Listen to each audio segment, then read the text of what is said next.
All right, Coach Edwards here with LacrosseGoalieTips.com and LacrosseGoalieUniversity.com. If you haven't taken advantage of getting on board with Lacrosse Goalie University, I totally suggest you do. I've got so many hours of footage there for coaching, answering a lot of these questions that I answer here, but just even more. Stepping to the ball, goalie communication, clearing, you name it, it's there. So I got a question from Noah. Noah asks, hey Coach, I was wondering if a goalie can do more exercises inside if he or she does not have time to throw the ball around.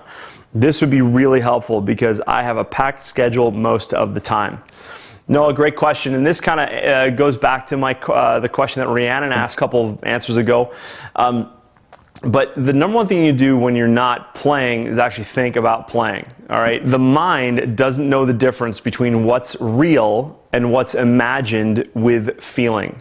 What I mean by that is, like, if you've ever gotten up in the middle of the night from a bad dream and you were sweaty and you were stressed out, you know, the question is why? That dream wasn't real, but your body treats it as real. This was also a technique I used when I was competing in the Olympic Games, was taking the time to visualize yourself playing correctly.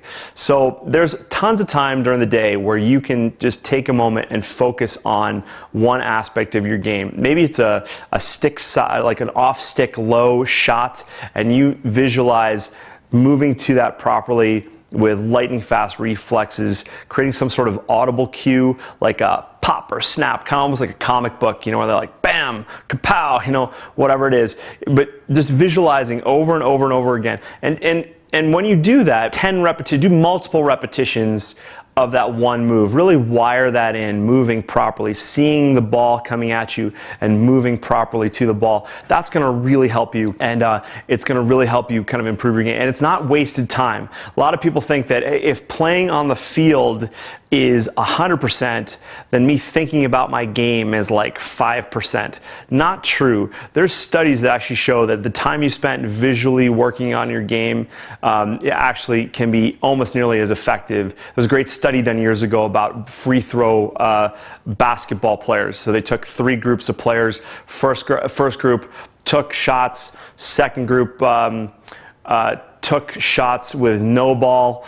And then the third group wasn't even on the court, took shots mentally without the ball, and the improvement was incredibly similar. So so take that time to mentally think about your game. It's not wasted time, and that's going to make you more efficient once you get to practice. So good luck with that, Noah. Great question. If you've got a question, feel free to leave me a comment below this video. That'd be a huge help. Go for it, just type it right in there. I can answer questions right through there too. But if you've got a question, I'd be happy to answer yours. Any question about lacrosse goalie tips or drills, you know, name it, beginners, experts, we got lots of advice. So happy to help you. Coach Edwards here. Talk to you soon.